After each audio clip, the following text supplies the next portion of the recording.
Naoya, the monster Inoue, knocks out Marlon Tapales in the 10th round of what was a thoroughly enjoyable fight. I really enjoyed this fight. It was good.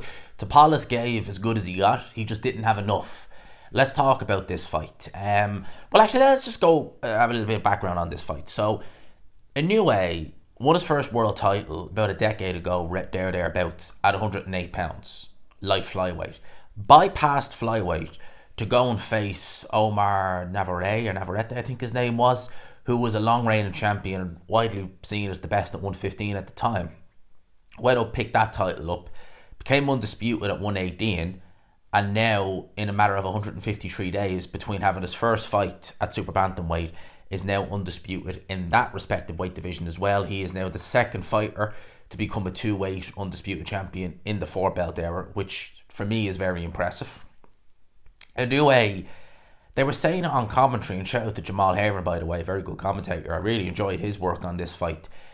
Inoue finds it hard to get up mentally for fights that aren't perceived as a threat, if that makes sense. So he's not one of these guys who's going to be just, taking a voluntary against, a lower down top 15 contender, if that makes sense. He is looking for unifications, the best, and looking to challenge himself, which you really do got to respect. Inoue really is, he's a throwback fighter in a way, in a sense of he'll just fight anybody, but he'll also fight the best. He wants to fight the best. He wants to test himself. So he's already done bantamweight in record time, and you would imagine featherweight is going to be the next location for him.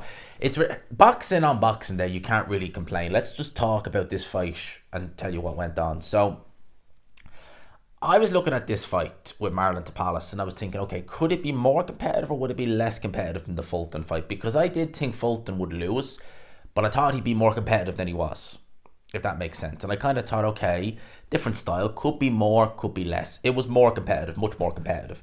Marlon Tapales definitely went in there to fight. He gave as good as he got at times.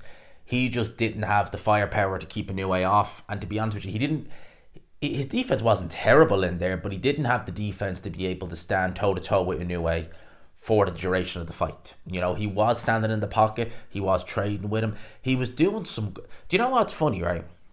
Some of the good work he was doing early on in this fight, Tapales, he stopped... I don't say he stopped doing it, but he neglected it the further the fight went. So, for example, he was going to Inoue's body early in this fight. Now, I don't think Inoue was ever necessarily troubled by the body shots, but he was having success, and it was something for Inoue to think about. And his corner, actually, I think it was after the 5th or 6th round, encouraged him to go and throw a few more body shots. And it was almost like his attack to the body just waned after that. And also, early on in the fight, Inoue had the high guard at times. What was Marlon Tapales doing? Throwing the uppercut. And the uppercut was having success. He was landing it. And then it seemed almost as though he had the success with the uppercut. He just neglected it at that point, because I don't think I really seen him throw it. Certainly when Inoue had the high guard, much after that. So he was definitely having his success. He was landing some good jabs. He was landing on Inoue. Inoue definitely wasn't Pernell Whitaker in there, definitely was getting hit with shots.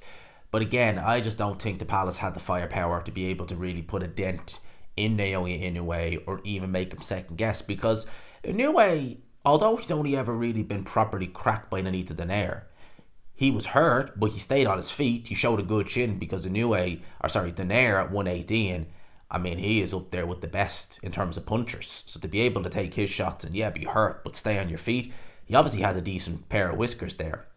And you look at Inoue, balance, brilliant. Punching power, absolutely incredible. Footwork, amazing. Hand speed, he really does have it all.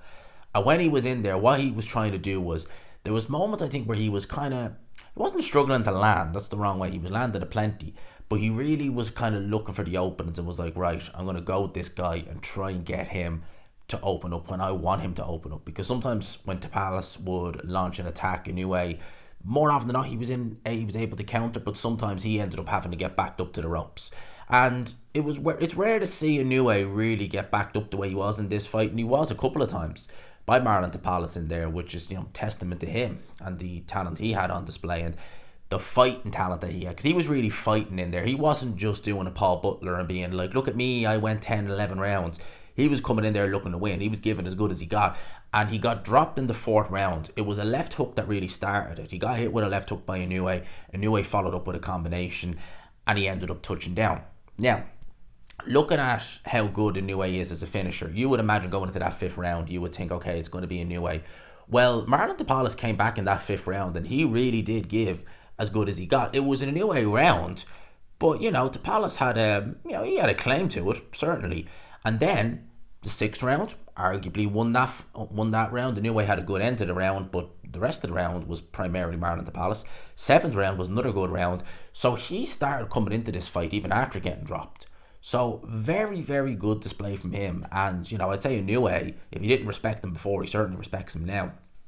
Inoue had a lot to think about, but ultimately you could see that the punching power was starting to take effect. Whenever Inoue would really even land on the gloves or land on the forearms, Tapales was backing up. And you could see, even though he wasn't getting hit clean with these shots, some of them anyway, the power, the thud, you could hear it. It was having an effect. And it was backing him up. And he started, Inoue started to headhunt a little bit more as the fight progressed instead of going to the body, which he normally does do. He's a very good body puncher. But as Inoue started to headhunt, Tapales kind of went into, I don't want to say he went into a shell, but he was a bit less aggressive as the fight went on. And then finally in the 10th round, it had to kind of feel that this might actually go to the scorecards. And Inoue landed a 1-2, partially blocked, mind you, and then he lands another 1-2. And again, the first one was fairly blocked. I'd say it was more blocked than went through, but the second one, partially blocked, but it did land a little bit, right? Marlon Tapales went down and sat the count out. I think that obviously at that point, maybe the fight had been beaten out of him, and even though it didn't land clean, I'm sure it landed enough that his head was ringing. Absolutely ringing in there. So he sat the count out. Referee counted to 10, and that is that. Naoya Inoue now, as I said at the start of this video, two-time, two-weight, undisputed champion. And just, I can't sing his praises highly enough. A tremendous talent, a tremendous fighter.